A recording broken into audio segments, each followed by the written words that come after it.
वैसे तो वृंदावन धाम का एक एक कण पवित्र और दिव्यता से भरा हुआ है। वृंदावन की रज को रज रानी कहा जाता है और यहाँ की वृक्ष लता पताएं भी पूजनीय कही गई हैं। इसी वृंदावन में बहुत सारे ऐसे स्थान हैं जो आज भी गुप्त हैं और जिनके बारे में लोगों को आज भी बहुत ज्यादा जानकारी नहीं है।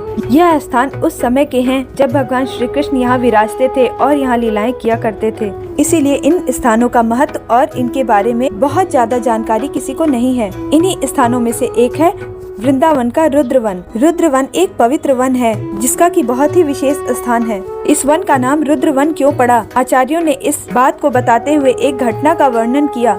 एक बार भगवान शिव ने अपने ध्यान में दिव्य युगल राधा कृष्ण से प्रार्थना की। उन्होंने बड़ी करुणा से उन्हें पुकारा और कहा, हे दया के धाम, कृपा करके सभी भटके हुए जीवों और आत्माओं पर दया करके अपनी शुद्ध भक्ति उन्हें प्रदान करें और उनका कल्याण करने की कृपा करें, उन सभी के भयों को दूर करें। भगवान शिव जब श्यामा श्याम के ध्यान में मग्न थे, उसी समय उनकी आंखों से करुणा के आंसू बह चले और वे आंसू जैसे ही धरती पर पड़े, उनकी धारा से वहाँ एक झील बन गई। इसी झील को आज रुद्र कुंड के नाम से जाना जाता है। इसे रुदन कुंड भी कहते हैं। रुद्र कुंड या रुदन कुंड सिर्फ भगवान शिव के आंसुओं का ही भंडार नहीं है, बल्कि इनमें गोपियों और वृंदावन वासियों के भी आंसू सम्मिलित हैं। हुआ यूं कि एक बार सभी गोपियाँ श्री कृष्ण और राधा जी के युगल दर्शन की आशा में गोवर्धन पर्वत पर आईं। तो वहाँ पहुंचकर उन्हें पता चला श्री कृष्ण यहाँ से बहुत दूर हैं। वह तो यमुना के किनारे गायों को चरा रहे हैं। श्री कृष्ण के दर्शन की आशा में आई वह गोपियाँ इतनी दूर आने के पश्चात भी उन्हें ना पाकर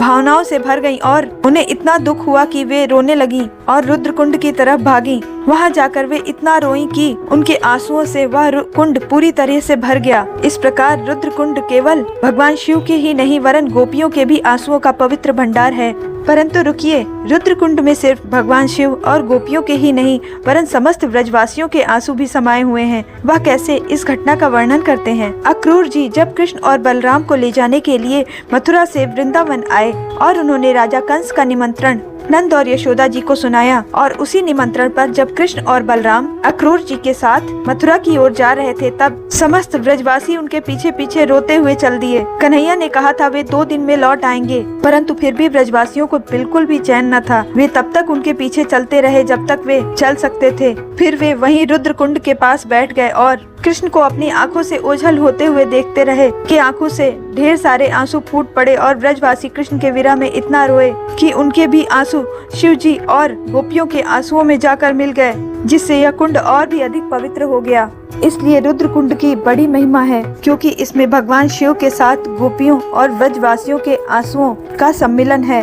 उन पवित्र आंसुओं के साथ साथ वृंदावन की रज भी इसमें सम्मिलित हो गई, जिससे यह और भी पवित्र हो गया। यह सिर्फ कोई 5000 पूर्व बना हुआ साधारण कुंड नहीं है, वरन एक परालौकिक दिव्य कुंड है, जहाँ का पानी आज भी महात्माओं, ब्रजवासियों और गोपियों के साथ साथ भगवान शिव के आंसुओं को समेटे हुए है। वृंदावन से जाने से पहले भगवान श्री कृष्ण रुद्र कुंड पर बहुत सारी लीलाएं करते थे। वैसे तो रुद्र कुंड वियोग और आंसुओं के साथ भक्ति को प्रदर्शित करता है, परंतु आचार्य बताते हैं रुद्र कुंड का पानी बिल्कुल गहरा और स्वच्छ है, जिसमें कमल खिला करते थे और भगवान श्री कृष्ण ने यहाँ राधा रानी के साथ बहुत सारी लीलाएं की। उनका यह एक पसंदीदा स्थान था। रुद्र कुंड एक ऐसा आध्यात्मिक और दिव्य स्थान है जहाँ के इस वातावरण में भक्ति, विनम्रता, करुणा और प्रेम की गहरी भावनाएं छुपी हुई हैं। रुद्र कुंड की कहानी हमें भक्ति, करुणा और विनम्रता सिखाती है।